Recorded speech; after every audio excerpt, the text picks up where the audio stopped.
In the year 1888, there was a horrendous killing spree in Victorian London, one that left women mutilated in the streets. People knew Jack the Ripper was a madman on the loose. They just didn't know who Jack the Ripper really was.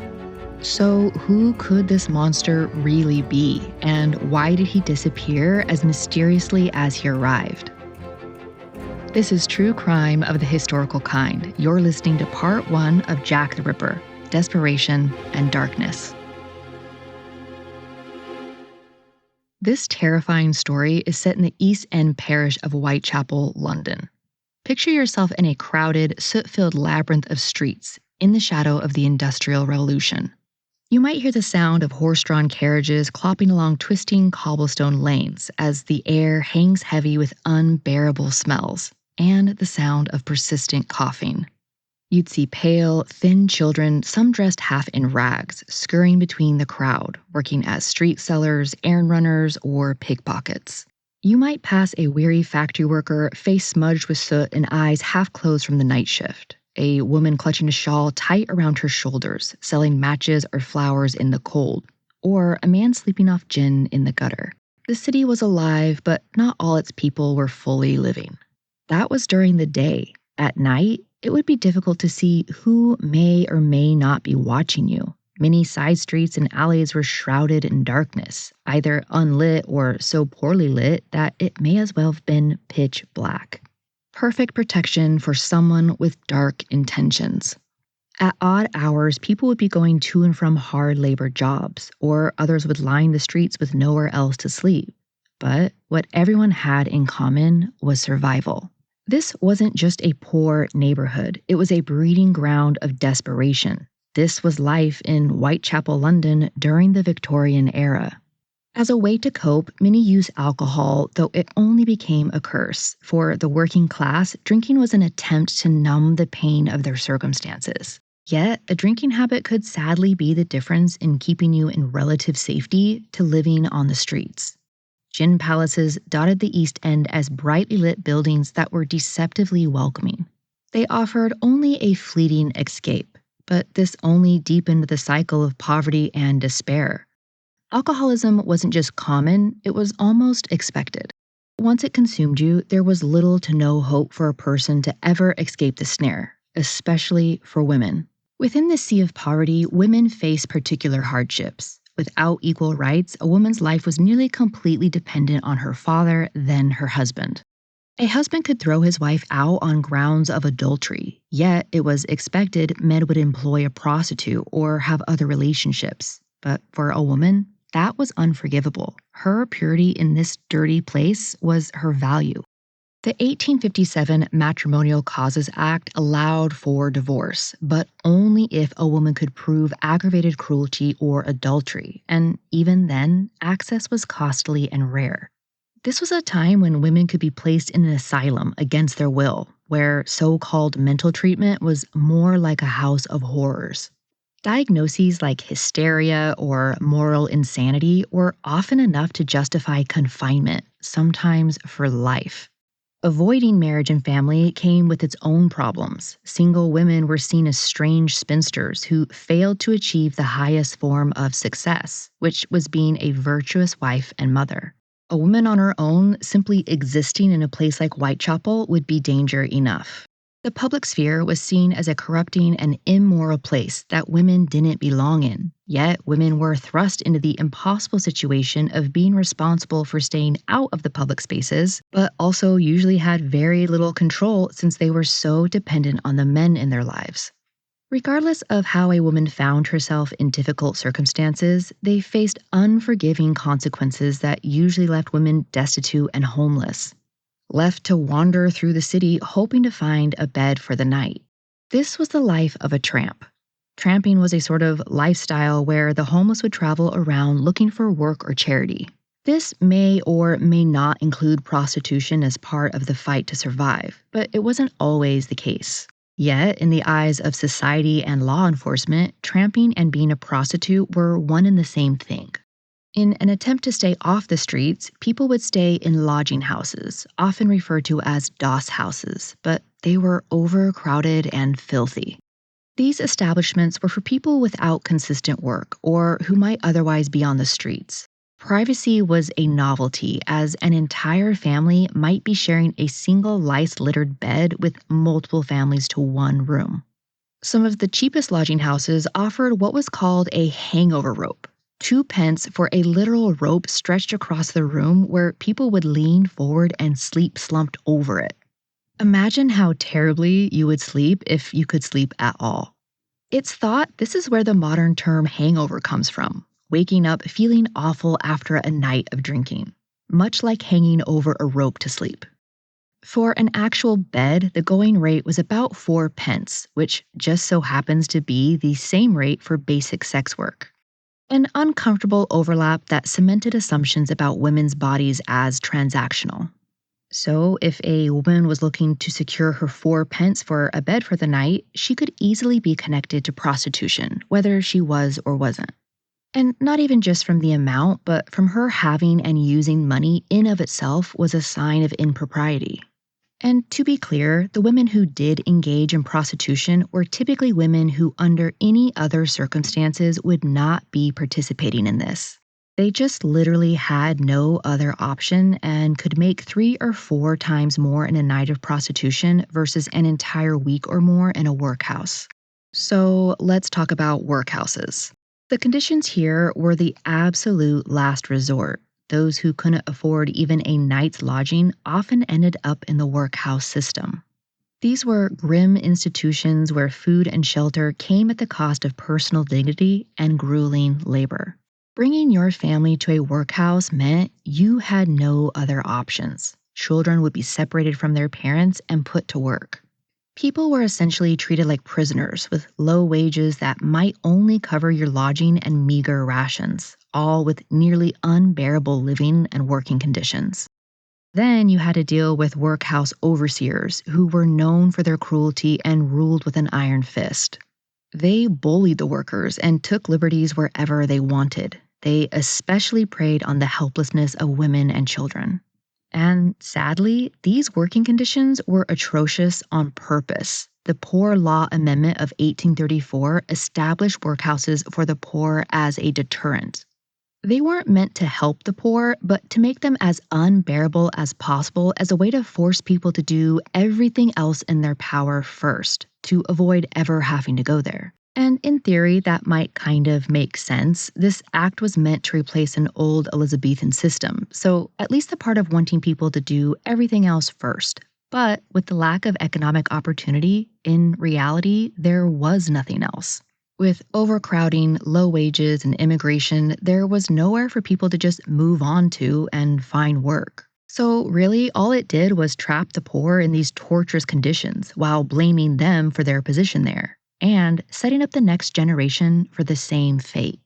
Child labor was commonplace. The more mouths parents had to feed, the more they need the child to produce some sort of income to support themselves. It was do or die. In textile mills, mines, or rope yards, children faced stunted growth, chronic illnesses, and life-altering injuries. All you have to do is look at the haunting pictures of children in this time, with frail frames, bulging eyes, and sullen faces, to know they were not treated as children at all. With little to no safety regulations, children could end up missing fingers or limbs or other serious complications. There was an estimated 30,000 homeless children on the streets of Greater London. There are no records to indicate the numbers in Whitechapel specifically. They just didn't keep that sort of information, but it can be presumed that the estimates would be higher in Whitechapel in relation to the rest of London. Speaking of which, zooming out of Whitechapel for a moment, another world existed just blocks away. The opulent West End felt like it belonged to another century entirely. Here, the air smelled of perfume and fresh pastries from elegant cafes. Gas lamps glowed over polished shop fronts, and the streets stayed brightly lit long after dark, as carriages rolled down wide boulevards lined with theaters and gentlemen clubs. Well-dressed couples strolled arm in arm, pausing at the glittering counters of Harrods, perhaps shopping for tea or imported luxuries. For them, nights were spent at the opera, where chandeliers blazed and orchestras played in Drury Lane. Naturally, this disparity created discontent that was brewing, not just in the slums, but even among radicals and royalists.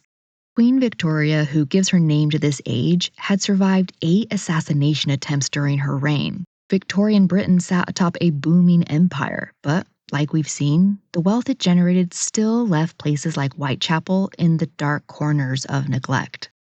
We've seen both sides of the Victorian era portrayed time and time again in literature and movies. We seem to not be able to get enough of the propriety and social rituals of the elite, like Oscar Wilde's The Picture of Dorian Gray.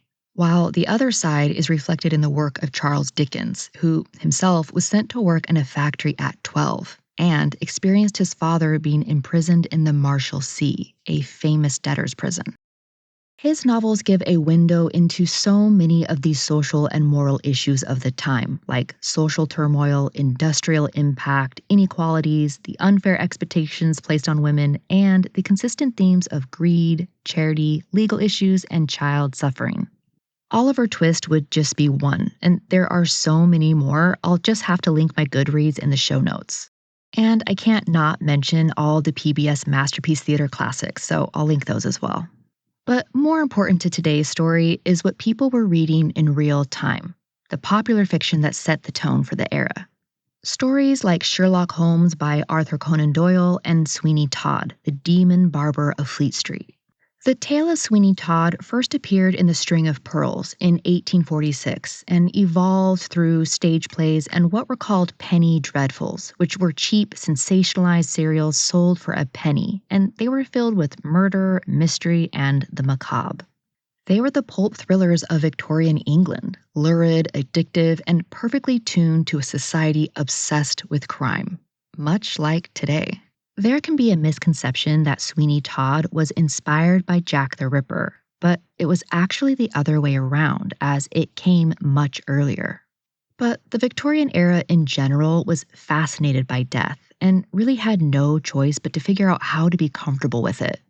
With literacy rising and crime at the same time, that led to these criminal stories becoming a form of entertainment, which supported the rise of England's tabloid culture that we've all seen play out over the decades. These publications were often filled with exaggerated and inaccurate depictions of criminal activity, yet it still shaped the public's perception of Whitechapel and neighborhoods like it. They painted a picture of a lawless, dangerous place filled with depraved individuals. And sure, there's some truth in that, clearly, with what took place, but the way it was viewed as if the way they lived was a deliberate choice and not just an extension of their circumstances was just not accurate. Maybe this is a subconscious way for the upper class to distance themselves from these hopeless living conditions, but the sensationalism not only fueled public fear, but it also contributed to the dehumanization of Whitechapel's residents, making them seem less like people and more like characters in one of those macabre stories. So this was the environment in which a person like Jack the Ripper could emerge. With the study of serial killers over the last 150 years, modern criminology suggests that serial killers often exploit vulnerable communities where victims can disappear without immediate notice. Places like Whitechapel in 1888. Essentially, if the right circumstances align and they find a chance, that is what leads them to indulge in heinous behavior. It's a perfect storm, so to speak. And in late August 1888, that storm finally broke. In a place where life was cheap and violence was commonplace, a shadowed corner where the cries of the vulnerable were often lost in the din of the city. Here, a serial killer could move unnoticed, shrouded in the shadows of despair.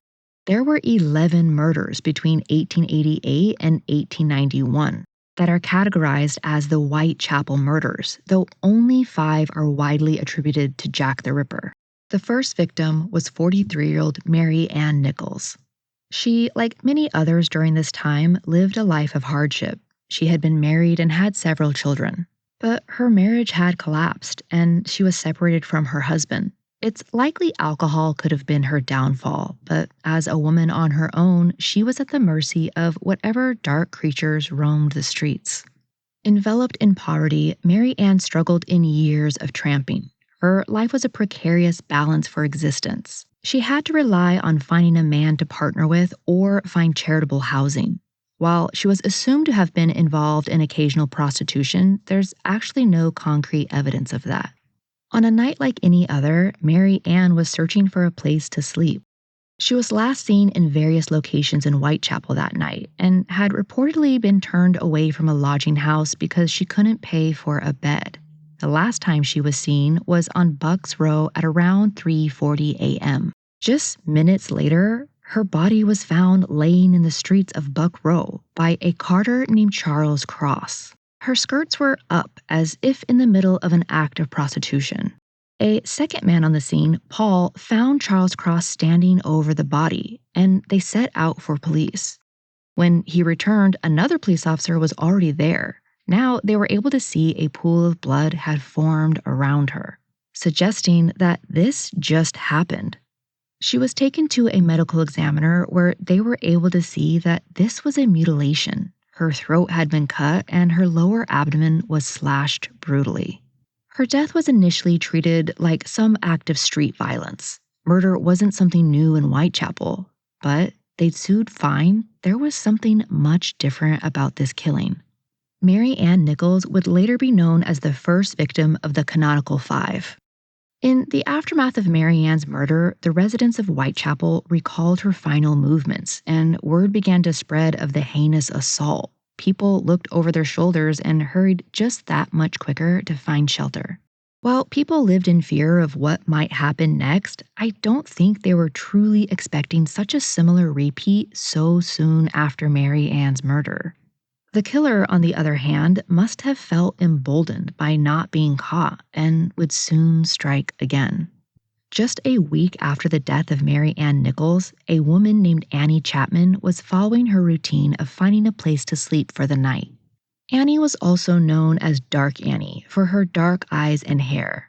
She had more of a stable upbringing than someone you might find in the most difficult corners of Whitechapel.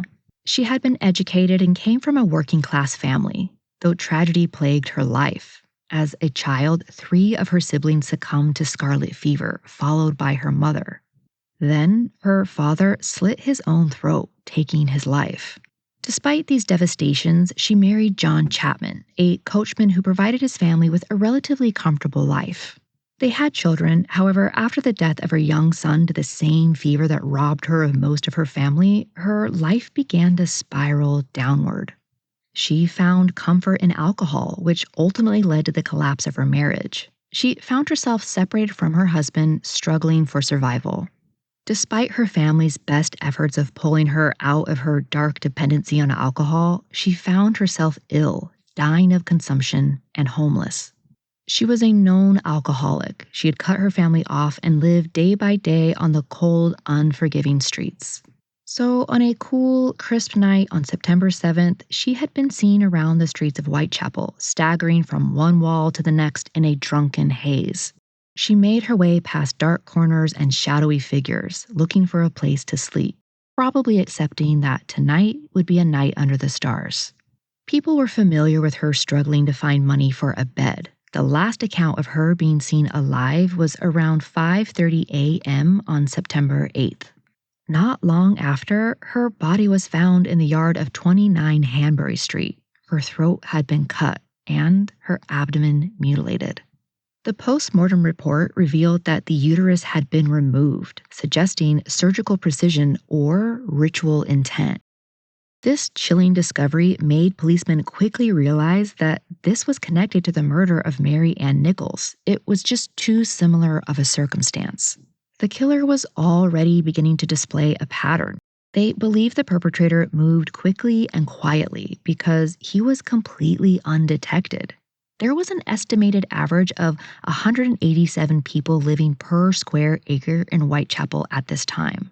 So to be able to move so discreetly is a huge part of what makes the story of Jack the Ripper so terrifying and perplexing. And in real time, the clues were once again sparse. Without an ability to use modern crime investigative or evidence to go off of, speculation grew. The papers exploded with theories, accusations, and mixed fact with fiction as people found themselves horrified by the loose madman in their midst. but stayed strangely fascinated. The media circus surrounding this case was the first explosion of attention a serial killer would receive. This real life murder mystery was readily consumed by a huge audience, and competing papers profited greatly from it.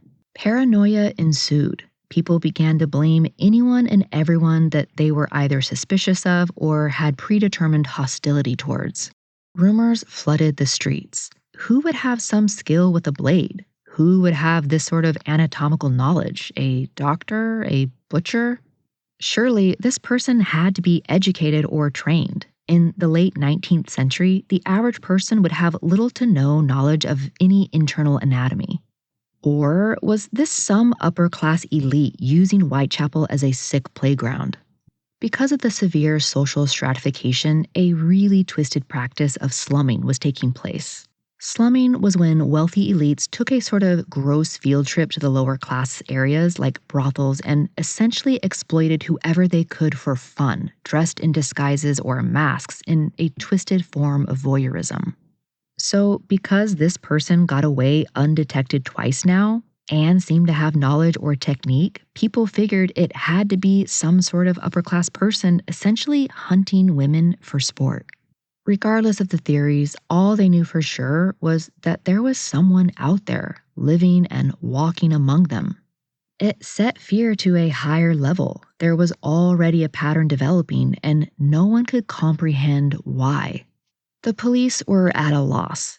They were under huge pressure to produce and capture the culprit. Scotland Yard was woefully unprepared. They went through countless interviews and had endless suspects. But criminal records were kept in handwritten ledgers, and officers had little forensic training. Even fingerprinting wouldn't become standard for another decade or so. At one point, the residents of Whitechapel had begun to tell police that there was a man wearing a leather apron covered in blood, seen around the time of both murders. Though seeing someone walking down the street covered in blood would be a normal sight because of the slaughterhouses and meat markets. The witness statements could be conflicting, but prostitutes had reported that a man named John Pizer had been mistreating them, and he often wore a leather apron. So the name Leather Apron began to be used as the killer's name. And can we just say Leather Apron is nearly as terrifying of a name as Jack the Ripper? Though Jack the Ripper wasn't being used just yet. Speculation continued and suspicion began to drift toward John Pizer. Police arrested him in September, but he had a solid alibi and was released.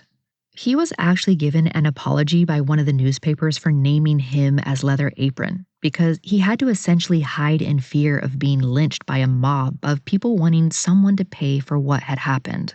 Pfizer's ordeal shows how quickly fear could lead to scapegoating, especially of immigrants or working class. People created patrol groups watching the streets for suspicious activity, but just 2 short, frenzied weeks later, on September 27th, a letter dated September 25th was received by the Central News Agency. The letter was then forwarded to Scotland Yard. The letter, written in red ink, stated, "Dear boss, I keep on hearing the police have caught me, but they won't fix me just yet. I have laughed when they look so clever and talk about being on the right track. The joke about Leather Apron gave me real fits. I am down on whores and I shan't quit ripping them till I get buckled. Grand work the last job was. I gave the lady no time to squeal. How can they catch me now? I love my work and I want to start again. You will soon hear me on my funny little games. I saved some of the proper red stuff in a ginger beer bottle over the last job to write with. But it went thick like glue and I can't use it. Red ink is fit enough, I hope. Ha ha. The next job I do shall clip the lady's ears off and send them to the police just for jolly, wouldn't you? Keep this letter back till I do a bit more work. Then give it out straight. My knife's so nice and sharp, I want to get to work right away if I get a chance. Good luck, yours truly, Jack the Ripper. Don't mind me giving the trade name. P.S. Wasn't good enough to post this before I got all the red ink off my hands, curse it. No luck yet. They say I'm a doctor now. Ha ha. So he named himself Jack the Ripper. This is the first time the name would be introduced into the universe, though many experts now believe the letter was a hoax, possibly written by a journalist. It nonetheless branded the killer in the public imagination forever. The police decided to not share it with the public in fear that it would create even more panic. But what was said in the letter ended up coming true. Within days of Scotland Yard receiving the Dear Boss letter, Jack the Ripper was on the streets. Despite women's fears of who was out there, not everyone had the luxury of finding safety. One of those women was a Swedish immigrant named Elizabeth Stride. Like many immigrants, her past was mostly unknown by those around her, but she was known as Long Liz because of her height. She was about 5'5", which for the time was slightly taller than average, but it may have also just been her slender frame. She had had a few run-ins with the law back in Sweden, mostly for disorderly conduct, but the downfall may have started when she had fallen pregnant and found herself in a workhouse. Arriving at the doors looking for a way to ensure her unborn child would have a fighting chance. She was treated nearly like a prisoner there and gave birth to a stillborn baby girl. Having been socially disgraced, she would still be ineligible for better positions as household servants. So she left and married John Stride. But after a series of events unfolded, she found herself separated from him and at the mercy of the streets. It was a night like so many others, a cold, wet fall night and nowhere to sleep. The last time she was seen alive was just before midnight. Not but 30 minutes later, her lifeless body was found in the streets. Stride's throat had been slashed, but unlike the other victims, her abdomen was untouched. It appeared as though the Ripper was interrupted, perhaps scared off by approaching footsteps. But the person who did find her would know exactly what happened. The Ripper had struck again. Imagine finding someone and knowing the killer had just been there. The body was still warm, which at the time was really the main way of trying to determine the time of death. So whoever had just done this might even still be there, watching you from the shadows.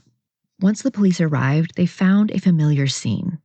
And this murder caused a lot of speculation, not just because she was not as mutilated as the other bodies, but it wasn't the only murder that night. In less than an hour, another woman's body would be found.